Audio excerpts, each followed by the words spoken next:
새해입니다. 여러분 새해 복 많이 받으시고 부처님 가르침에 의지해서 삶이 향상하시기 바랍니다. 개인적으로 저는 이 자리가 참 많이 회포라고 하나요?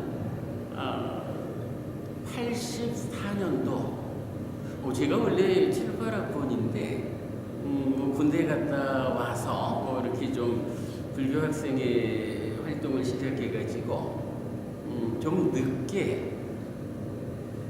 늦게 대불련에 가입을 해서 84년도 가을 학기에 부산대학교 불교학생회 회장을 맡았어요. 그러니까 대불련 부산대학교 지회장이 된 거지요. 그래서 84년 9월달 처음 이 자리를 왔었습니다. 법당은 이제 아주 잘 장엄된 새로운 법당이 되었습니다만은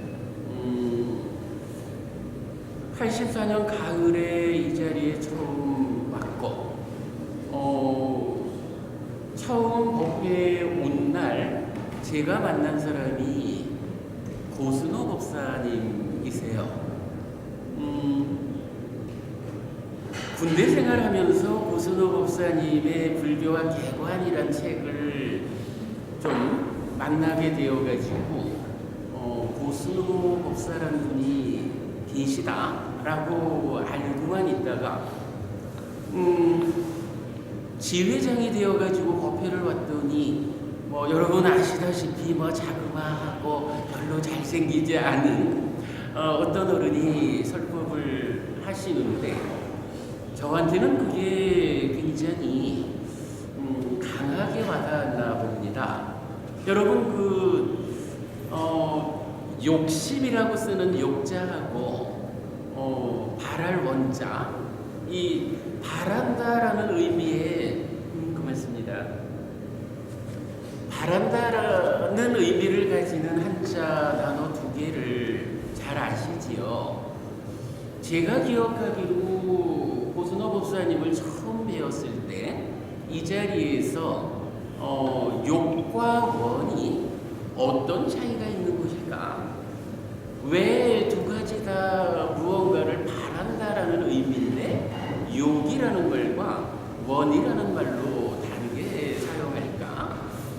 이 부분에 대해서 고순호 법사님 처음 뵙는 날 설법을 들었어요. 그 기억이 저한테는 참 오래 남아있고 그날 바로 고 법사님한테 법사님 제가 부산대학교 지회장입니다. 앞으로 부산대학교에 법회 좀 나와주십시오 하고 요청을 드려서 그때부터 지금까지 30년이 넘는 세월을 고순호 법사님 참 지금은 제가 출가해서 이래 있습니다만은 저한테 부처님을 가르침으로써 진리로서 만나게 해준 스승이셨죠. 참 고마운 어른인데 바로 이 자리에서 30여 년 전에 배웠다.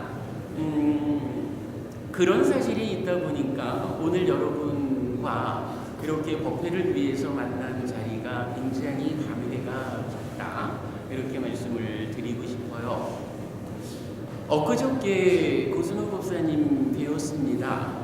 가끔씩 뵙고 식사 함께 하고 있는데 법사님 제가 최은희 회장님이 전화를 주셨습니다. 그래서 신년 법회에 제가 설법을 요청받았습니다 라고 말씀을 드렸지요. 법사님께서 이런 의미의 한마디를 좀 말해주면 좋겠다라고 부탁을 하셨어요. 이런 이야기입니다. 대불련이 불교 신자들의 모임인가? 친목단체인가? 아이들 문제 그렇다 치지요. 대불련 동문회가 구성되어 있는데 대불련 동문으로 참여하는 우리가 과연 부처님이라는 한 분의 스승을 기점으로 나의 스승은 나에게 어떤 길을 안내했을까?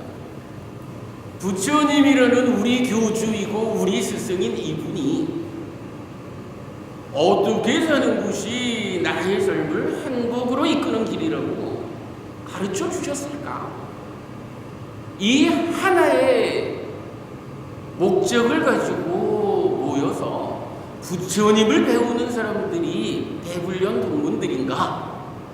그렇게 부처님을 배워서 내가 행복해지고 나의 주변 사람들을 차곡차곡 넓혀가면서 행복으로 이끄는 그런 일을 하는 사람들이 대불련 동문들인가? 아니면 부처님은 잘 모르겠고 어제도 우리가 대학 시절에 그 좋던 시절에 대불련이라는 이름으로 함께 했던 친구들이야, 선후배들이야. 그러니까 우리는 오직 모이면 돼. 어떤 편일까? 사실 고법사님하고 저하고는 좀 걱정 어린 시각으로 이야기를 합니다. 대불련 재학생들도 걱정이 좀 되고요. 대학 시절에 공부하기보다는 부처님을 배우는 일보다는 함께 모이는 일에 더 중심이 주어졌던 그러한 과정을 통해서 대불련 동문회가 현재 구성되어 있다 보니 아마도 대불련 동문들이 부처님이라는 한 분 스승을 중심으로 스승이 안내하는 그 길을 따라 삶을 향상하리라.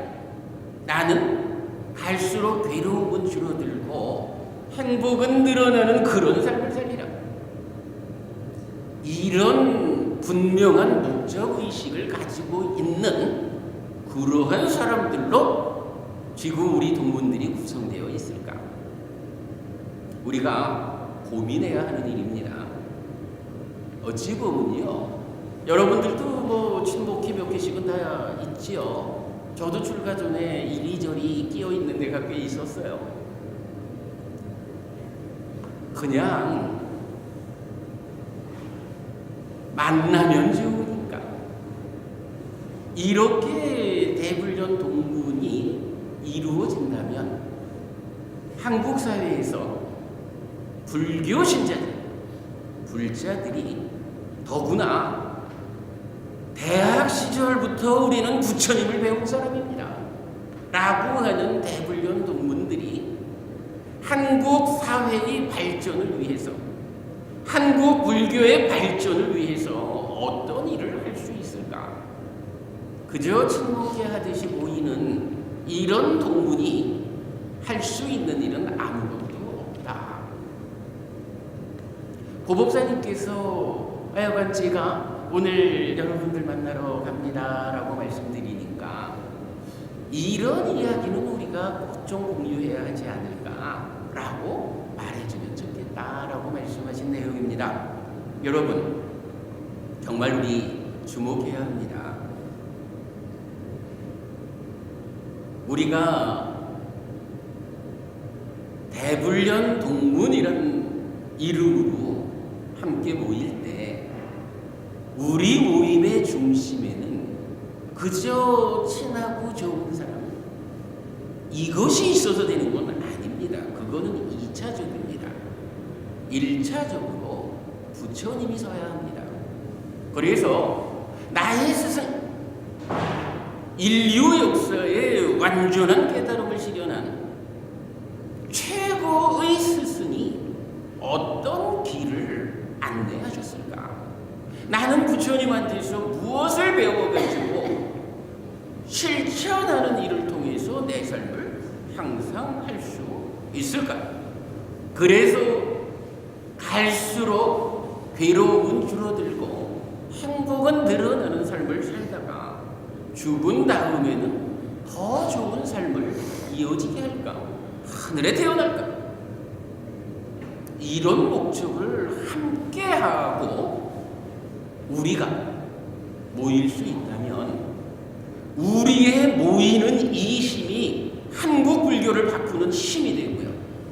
한국 사회를 부처님 가르침이 보편적 가치가 되어서 아주 안전하고 평화로운 사회를 만드는 그런 힘이 되는 거지요. 우리가 모이기는 하는데 우리 모임 안에 부처님이 없어. 부처님이 무슨 얘기를 했지? 그건 잘 몰라. 힘을 갖지 못합니다. 우리 최은희 회장님이 얼마 전에 전화를 주셔가지고 법회를 좀 와달라 하시면서 되도록 부처님의 깨달음과 관련한 말씀을 좀 해주셔요 라고 말씀을 하셨어요. 그래서 제가 우리 회장님 참 똑똑하다 라고 생각을 했습니다. 뭐니 해도 불교는 부처님이고 왜 부처냐라고 하면 깨달았기 때문에 부처가 된 거거든요. 세상에 많은 깨달은 사람들이 있지만 스승 없이 스스로의 힘으로 깨달음을 성취한 최초의 깨달은 자, 그 자라면 조금 그런가요? 그분이 바로 부처님이에요. 부처님이 깨달음을 스스로의 힘으로 성취하고 실현해 보여주니까 이제 부처님의 제자들이 부처님이 안내하는 그 길을 뒤따라서 깨달음을 자기 삶에서 실현하거든요. 그래서 한 분의 스승인 부처님이 깨달음을 성취함으로 제자들이 동일한 깨달음을 재현하는 그러한 깨달은 자들이 세상에 생겨나는 거지요. 그래서 불교는 부처님이고 깨달음입니다. 자, 그 깨달음에 대한 이야기 시간이 많지 않으니까 간략하게만 좀 얘기해 보도록 하겠습니다. 저는 불교 안에 하나의 명제가 있다라고 말을 해요. 무엇이냐 하면 사실은 딱 두 개의 경전에서 그런 말을 합니다. 부처님이 나는 오직 고와 고멸을 말한다. 고와 고멸을 말한다. 우리 사는 일이 괴로움이라는 거예요. 사실은 여러분 그렇죠. 여러분과 저를 포괄한 우리 전체적인 이 존재들을 뭐라고 불러요? 중생 이렇게 부르죠. 표현하자면 깨달음을 성취해서 일체의 괴로움을 소멸하지 못한 상태에 있는 아직 깨닫지 못한 우리들을 부르는 말이 중생이지요. 이 중생들의 삶이 어떠한 것이냐라고 하면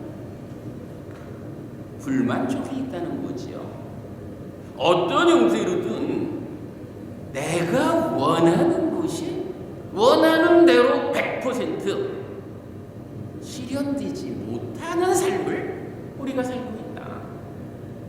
우리가 얼마만큼 공부했느냐, 얼마만큼 삶을 향상하기 위해서 노력을 했느냐에 따라서 내가 원하는 것의 수준이 올라가고 그만큼 올라가는 수준만큼 불만족이, 괴로움이 줄어들기는 하지만 그러나 아직까지 깨달음을 성취하지 못한 한에는 우리가 요만큼이라도 불만족을 가지고 있는 존재다 라고 말하는 게 괴로움이라는 거예요.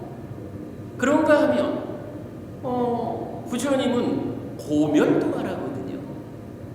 괴로움의 반대편에 괴로움이 소멸함이 있다 이거예요. 괴로움이 소멸했다. 예를 들어서 우리가 100만큼의 괴로움이 있다라고 하면 그 중에 하나만큼 소멸해서 99의 괴로움이 있는 상태 이러면은 하나만큼 고멸이 이루어진 상태, 이렇게 말할 수도 있겠죠. 그리고 궁극적으로 가면 중생이라는 이름으로 우리가 가지고 있는 일체의 괴로움이 완전히 소멸한 삶이 있다는 거죠. 표현하자면 괴로움 제로, 행복 100의 삶이 있다. 이게 고멸, 이렇게 되죠. 회장님, 이런 고멸이 실제로 있을까요? 어떻게 알겠어? 사실은 부처님이 하신 일이 뭔가요? 괴로움 제로, 행복 100의 삶, 그 고멸의 실현을 부처님께서 성취해서 드러내 보여주셨다. 나는 오직 고와 고멸을 말한다 라고 하는 이 이야기. 자, 우리가 중생으로 살아가는 한 완전하지 못함, 괴로움이 함께한다. 우리가 살아가는 가운데 어떤 괴로움을 다 해결한다 해도 최소한 늙어야 하고 죽어야 하고, 죽으면 또다시 태어나서 늙고 병들고 죽는 일을 반복해야 하는 중생이기 때문에 겪어야 하는 마지막 괴로움까지라도 어쨌든 중생인 한 괴로움은 있다는 거예요. 그런데 이러한 괴로움이 해결될 수 없는 것일까? 이 괴로움이 완전히 소멸한 삶이 있을까? 물론 뭐 말로야 쉽죠. 말로야 가지고 늙지 않으면 되고 죽지 않으면 되고 태어나지 않으면 되지 뭐. 회장님, 말은 쉬워요. 근데 실제로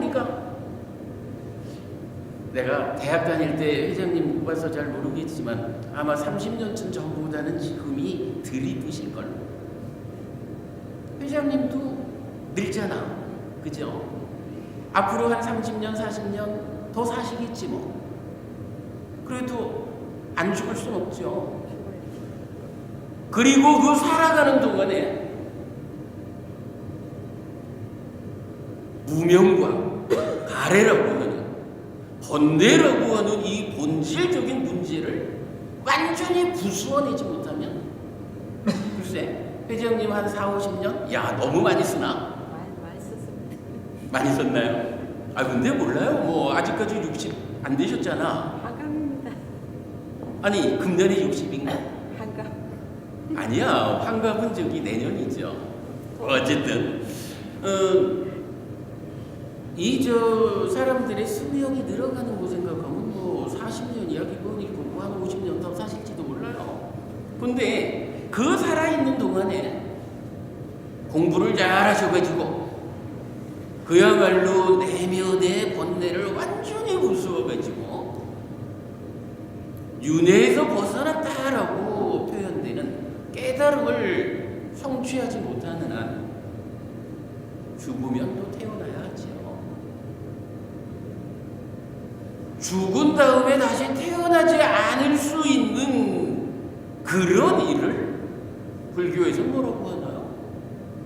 윤회에서 벗어났다라고 말하고, 윤회에서 벗어나는 이 일이 실현되면 깨달았다, 아라한이다, 다시는 태어나지 않게 되었다, 일체의 괴로움이 소멸했다, 이렇게 말하는 거거든요. 그런데 이런 고멸의 실현이라는 게 참 그게 뭐 말처럼 쉬운 거라면 회장님도 한 4, 50년 공부 잘해가지고 깨달아가지고 안 태어나면 되지. 태어나지 않으면 늙어야 할 일이 없고 병들어야 할 일이 없고 죽어야 할 일이 없어요. 또 경전이 늘 말하는 슬픔, 비탄, 고통, 고뇌, 절망이라고 하는, 살아가는 가운데에 겪어야 하는 다양한 괴로움들, 이런 거 하나도 안 겪거든. 여러분, 부처님은 분명히 말씀하셔요. 태어났기 때문에 우리가 삶의 과정에서 겪어야 하는 이런 아픔들이 있다. 이러한 아픔이 살아생전의 깨달음을 통해서 나의 내면에 작용하고 있는 이 번뇌를 완전히 부숴내지 못하면 죽은 다음에 또 태어나서 그걸 반복해야 한다. 윤회라고 말하는 우리 삶이 그러하다. 그런데 어쨌든 그래도 부처님이라고 불리려면 우리처럼 똑같이 죽은 다음에 또 태어나서 아픔을 겪는 이런 존재라고 하면 우리가 뭐고 부처님 이러면서 떠받들 이유가 있을까? 고와 고멸을 말한다라고 하는 이 시점에서 부처님은 바로 그 역할을 하는 거예요. 모든 생명들이 이렇게 괴로움이라는 불만족의 삶을 살지만 그러나 이 불만족을 완전히 해소하는 방법이 있다. 이 불만족은 완전히 해소될 수 있다. 나를 봐라. 내가 바로 그 불만족을 완전히 해소한 사람이다. 나는 이제 깨닫기 이전에 함께했던 몸이 있어서 몸 때문에 생겨나는 아픔은 이 몸으로 인해서 겪어야 하지만 이제 번뇌를 부수고 윤회에서 벗어난 이 깨달음을 성취했기 때문에 부처님, 나는 이제 죽으면 다시는 태어나는 일을 반복하지 않는다. 나를 봐라. 내가 바로 고멸을 실현한 사람이다. 이렇게 말하는 거예요. 그리고 사실 이게 중요한 게 우리가 어떤 일을 하고자 해도요, 이 일을 했을 때 이러한 성과가 있습니다라는 것을 앞선 누군가가 내가 이러한 열매를 땄어요, 먹어보니까 맛있어요 라고 먼저 그 경험에서 보여주지 않으면 내가 이 길을 가도 될까? 이 길을 열심히 가면 원하는 결과를 얻을 수 있을까? 이게 잘 안 되는 거거든요. 부처님은 바로 괴로움은 완전하게 소멸된다. 내가 그 일을 실현했다. 라고 깨달은 자로서의 당신의 삶을 드러내 보여준다고요. 이게 바로 고와 고멸이라고 하는 불교 안에 하나의 명제인 거예요. 자, 부처님 분명히 그래 말씀하셔요. 나는 고와 고멸을 말한다. 근데 이제 이런 이야기, 고와 고멸을 하다 보면 우리가 좀 눈여겨볼 부분이 하나 있어요. 이 얘기를 하니까 우리가 명확한 하나는 알겠죠. 불교의 목적이 뭐냐라고 하면 괴로움을 소멸하는 것이다. 어쨌든 어떤 조건, 어떤 형태로 우리가 살아가든지 간에 중요한 것은 내가 괴롭지 않으면 되는 거예요. 지금만 안 괴로우면 되는 게 아니라 지금 이렇게 괴롭지 않은 삶이 이러한 삶의 지속 가운데 흔들리지 않고 영원히 유지되는 거. 이러한 삶을 우리가 실현할 수 있으면 되는 거예요. 이게 바로 불교의 목적이에요. 여러분, 제가 오늘 시간이 얼마나 말을 할 수 있을지 몰라도 얘기를 하다 말더라도 이 결론 하나는 여러분 잊지 않았으면 좋겠어요. 불교 신자가 왜 불교 신자냐? 나는 부처님 가르침에 의지해서 내 삶을 살겠다. 그러면 부처님 가르침이 나의 삶을 어디로 이끄느냐? 내가 배워 알고 실천하는 만큼 나의 삶을 갈수록 괴로움은 줄어들고 행복은 늘어나는 삶으로 이끌다가 공부가 부족해서 금생에 깨달아 윤회에서 벗어나지 못한다 하면 죽은 다음에 더 좋은 삶을 이끈다. 죽은 다음에는 하늘에 태어날 것이다. 그러한 가운데 이 공부를 이어가면 나도 가르침의 힘으로 깨달음을 성취할 것이다. 윤회에서 벗어날 것이다. 완전한 고멸을 실현할 것이다. 오직 이 하나가 불교 신자인 나의 목적이다. 내가 단순히 친목개원하러 오는 게 아니라 불교자를 붙이고 우리가 함께하는 이 모임에 오는 이유는 바로 부처님에게서 완전한 공멸을 실현하는 그 길을 배워 알고 실천하기 위해서. 제가 여러분 멋진 표현 하나 해요. 우리는 스승 잘 둔 덕에 그저 배워 알고 실천만 하면 돼요. 배워 알고 실천만 하는 이 길의 끝에 무엇이 있느냐 하면 멋진 표현입니다. 가르침에 가지는 위력이 있어서 부처님이 안내하는 그러한 삶을 우리한테 실현해 줍니다. 불교요, 배워 알고 실천하면 실현되는 그런 가르침, 그런 종교입니다. 그 가운데 우리는 배워 알고 실천만 하면 됩니다. 부처님이라고 하는 이 완전한 깨달음을 성취한 우리 스승이 알려주신 이 가르침은 가르침이 가지는 위력이 있어서 그냥 배워 알고 실천하는 우리를 그곳으로 이끌어 줍니다. 우리는 그것만 하면 됩니다. 그게 불교 신자의 목적입니다. 이 목적을 우리가 놓치면 안 되는 것이, 요즘 세상에는 또 이런 이야기를 많이 해요. 부처님이 2600년 전에 살다 가셨는데 2600년이라는 이 오랜 세월 동안 얼마나 과학 문명이 발전했습니까? 부처님 당시에는요, 부처님 당시에 전쟁을 하면 최고의 무기가 뭐였겠어요? 한버부님, 부처님 당시에 전쟁이 났어. 그때 최고의 무기는 뭐였을까요? 아마도 코끼리였을 거야. 경전에 보면 수도 없이 코끼리를 비유해서 말하고, 뭐 코끼리병, 기마병, 마차병, 뭐 보병 이런 식으로 경전에 나오거든요. 근데 코끼리가 그 당시로 보면 지금의 탱크 같은 거겠죠. 2600년이 지나니까 지금은 전쟁을 하면, 얼마 전까지는 아마도 탱크가 최고의 무기였을지도 몰라요. 글쎄, 비행기가 더 센 무기였을까? 근데 이제는 어떤가요?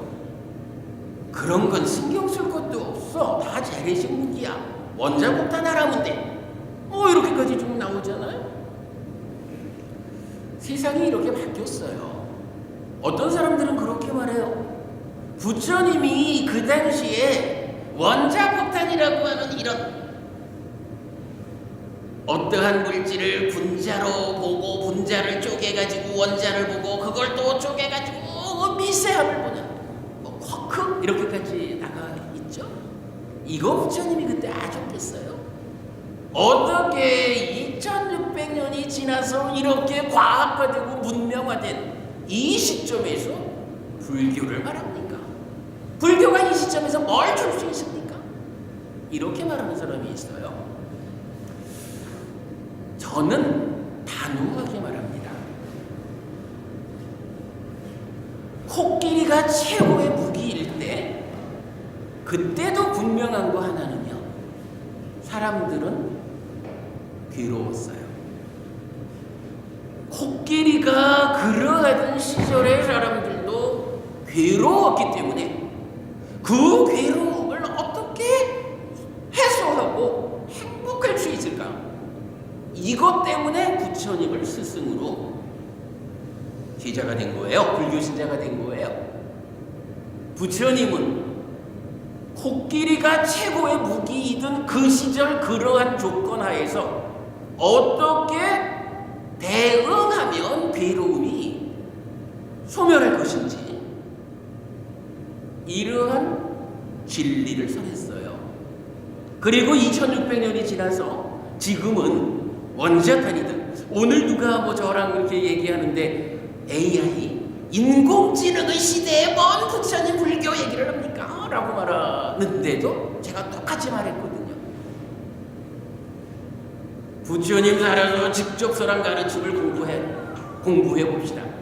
그러면 그 그러한 세상의 변화 가운데에도 부처님이 말하는 고와 고멸의 문제, 어떻게 하면 내가 괴로움을 해소하고 행복을 실현할 것인가? 코끼리가 최고의 병기이던 그 시절에도 괴로웠던 사람들은 부처님의 의지에서 행복을 실현했어요. 지금도 불교가 우리에게 스승이고 종교로서 함께하는 이유는 원자폭탄이 어떻게 만들어지고 인공지능이 어떻게 만들어지고 하는 세간의 지식보다 불교가 뛰어나다라고, 세간의 지식과 같은 수준에서 불교를 견주기 위함이 아닙니다. 세간의 지식이 원자폭탄을 말하고 인공지능을 말하고 뇌과학을 말하고 무슨 이야기를 하더라도 이 세간의 지식이 가지는 양면성이 있습니다. 부처님 깨달음을 설명하는 아주 중요한 교리 중에 하나가 빨리 원어로는 아사다, 아디나와 니사라나 이렇게 말하는 단어인데, 저는 그거를 매력과 위험과 해방이라고 번역을 합니다. 존재하는 것들이 있어요. 존재하는 것들은 다 제각각 무언가 그것 때문에 나한테 기쁨을, 행복을 주는 점을 갖고 있어요. 요거 아싸다, 매력이라고 불러요. 어떤 것이 가지고 있는 매력이요. 근데 문제는 요것이 가지고 있는 그 좋은 거, 기쁘고 행복한 그 매력을 내가 가지려고 하면 자칫 잘못하면 문제가 생겨요. 그것 때문에 생겨나는 아픔이 있을 수 있어요. 이 매력을 얻고자 하는 가운데에 그 매력의 이면에서 함께하는 부작용이 있는 거죠. 요거 아디나와 위험이라고 합니다. 그래서 우리가 이렇게 어떠한 것이 가지는 매력을 얻어야겠다, 즉 그것 때문에 기쁨과 행복을 얻어야겠다.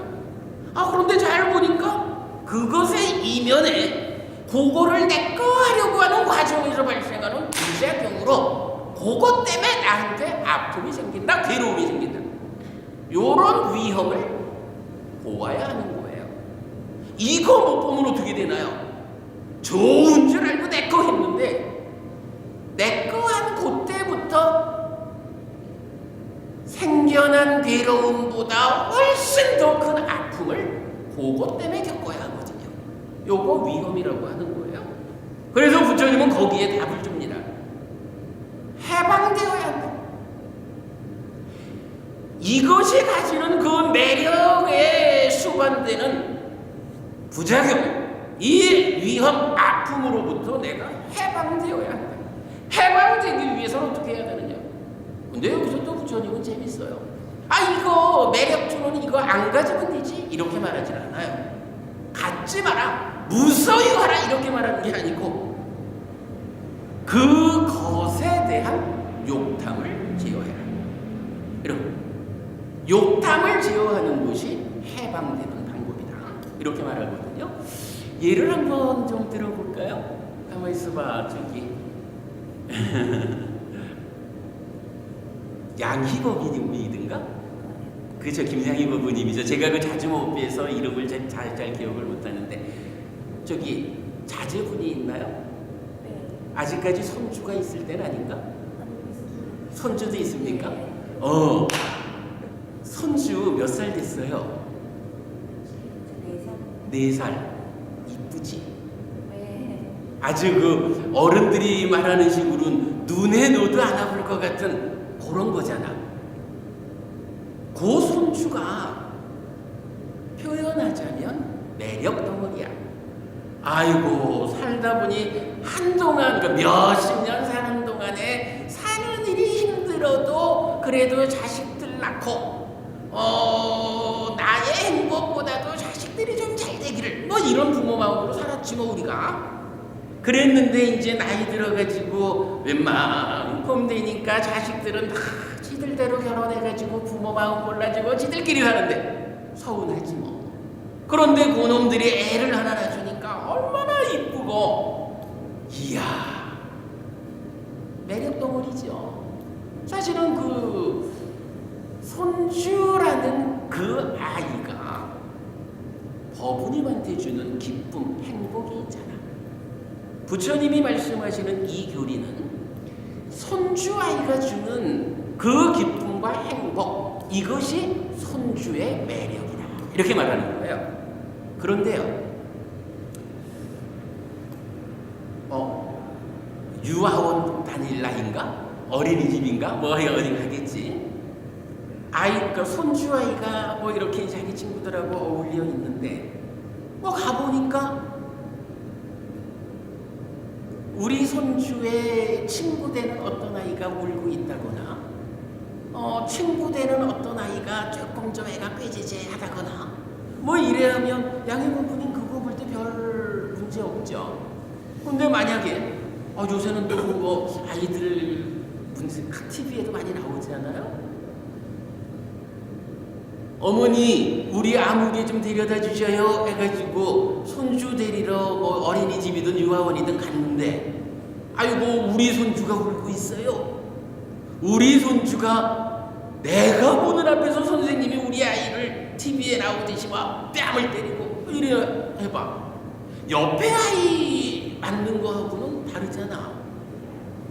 아니 네가 뭔데 우리 애를 때려 하고 멱살이라도 잡을 거 아니에요. 왜 그런 일이 생겨? 바로 그렇다는 거예요. 나한테 이렇게 기쁨과 행복을 주는 내 손주라는 하나의 존재가 있거든. 그런데 이 아이가 나한테 이렇게 큰 기쁨과 행복을 주는데 사실은 그 이면에 이렇게 기쁨 덩어리, 행복 덩어리이기 때문에 나한테 주는 아픔이 있다는 거죠. 그 아이 때문에. 이게 뭐예요? 아이가 주는 부작용이야. 그거를 손주의 위험 이렇게 부처님은 말하는 거거든요. 그리고는 뭐 매력이 있다? 근데 그놈 때문에 괴로움이 있을까요? 이렇게 알아라라고 부처님이 법을 설하면 안 되잖아요.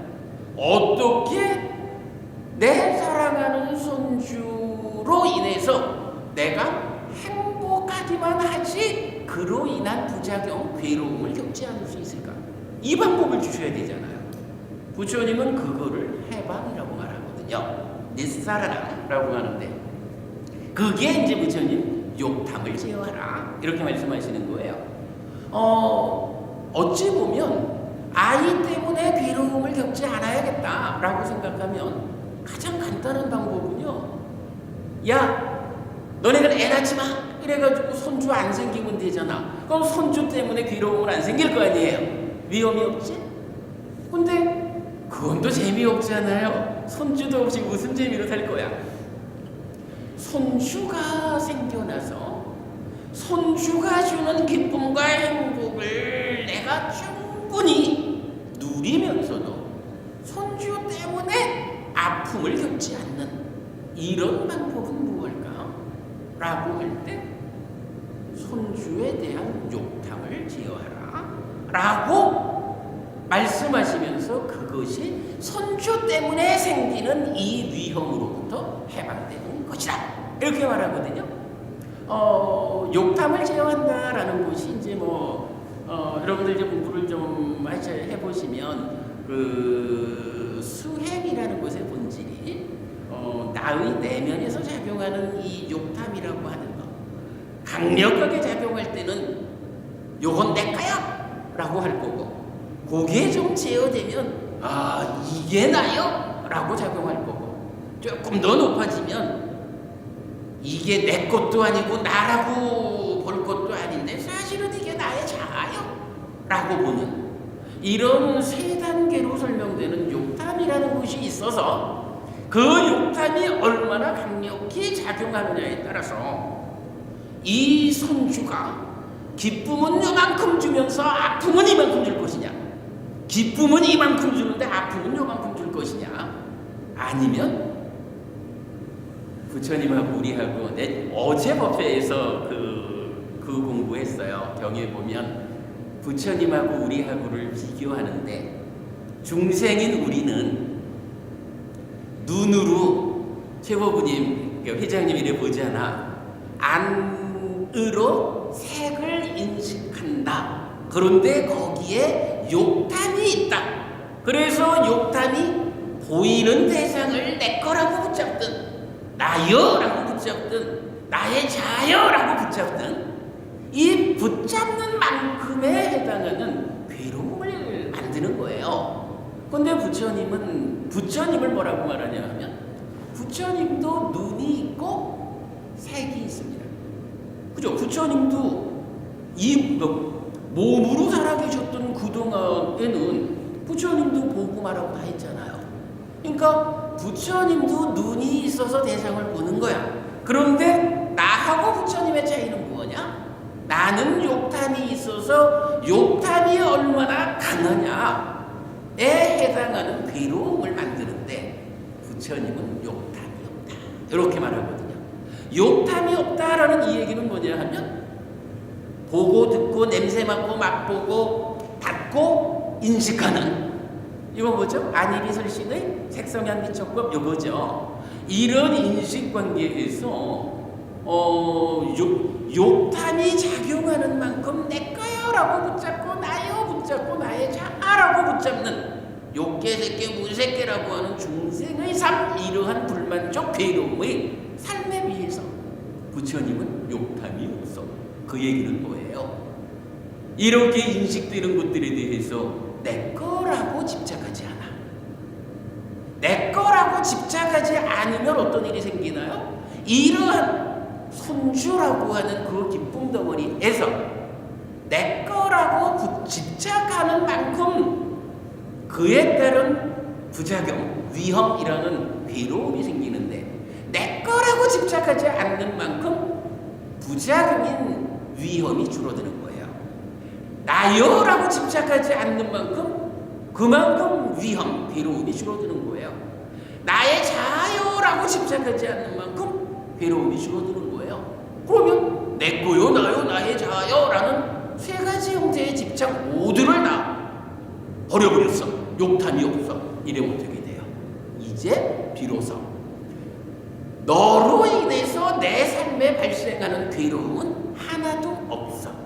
완전한 공멸이 실현됐어. 이렇게 말하는 거거든요. 그러니까 이럴 때에 부처님이 욕탐이 없다라고 말하는 요거하고 보면 괴로움이 생기니까 나는 보지 않을래? 이런 거하고는 다르죠. 그 얘기로 돌아간 거예요. 양희고부님, 이 손주 때문에 생겨나는 괴로움을 겪지 않으면 좋겠어. 그러니까 손주 낳지 마. 이건 재미없는 삶이라고. 불교 신자가 그렇게 살 수는 없잖아요. 그러니까 부처님 말씀은 그래, 손주 낳아라.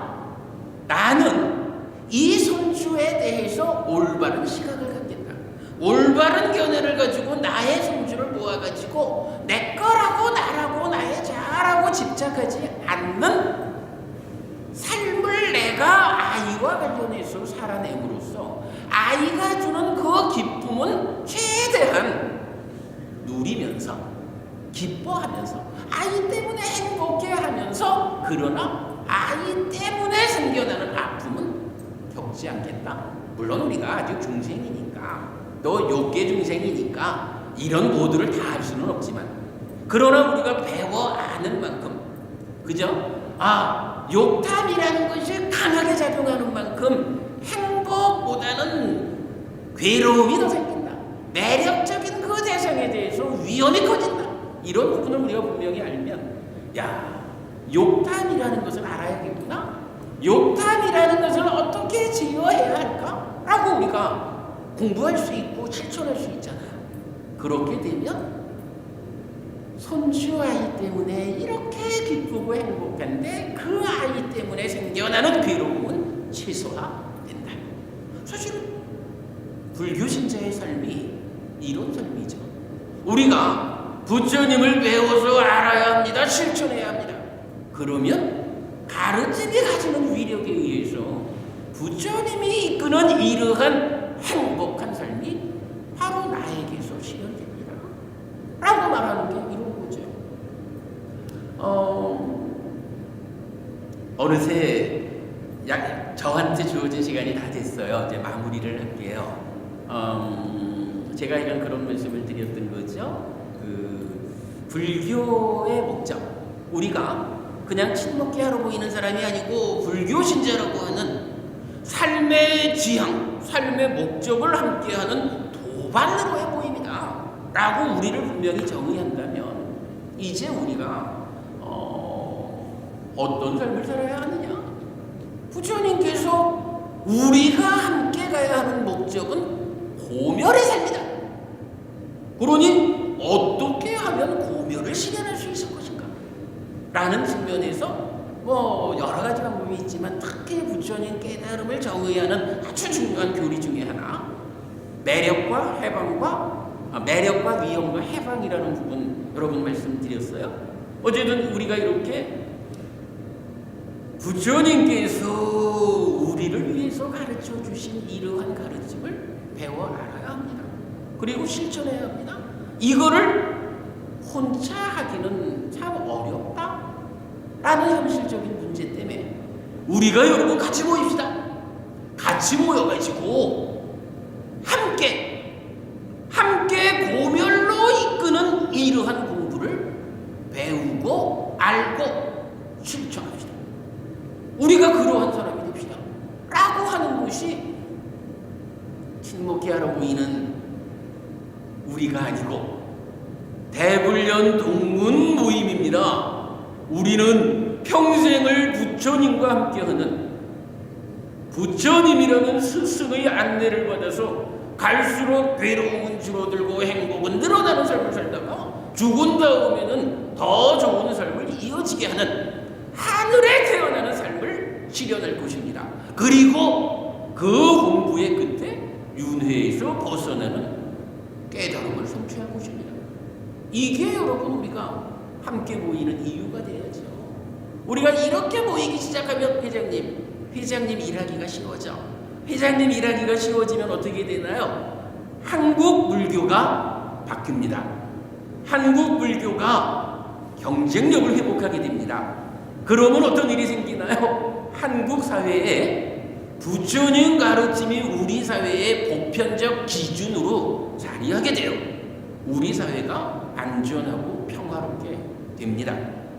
이 일 해봅시다. 자, 시간이 되어가지고 원래는 제가 조금 더 상세한 이야기를 해드리고는 싶었는데 못할 거라고 생각을 했어요. 자, 이렇게 오늘 여러분 만나뵈었습니다. 새해 건강하시고 정말로 부처님 가르침에 의지해서 삶이 향상하시기 바랍니다. 자, 이렇게 마치겠습니다. 그래도 여러분 불러주셔서 고맙습니다.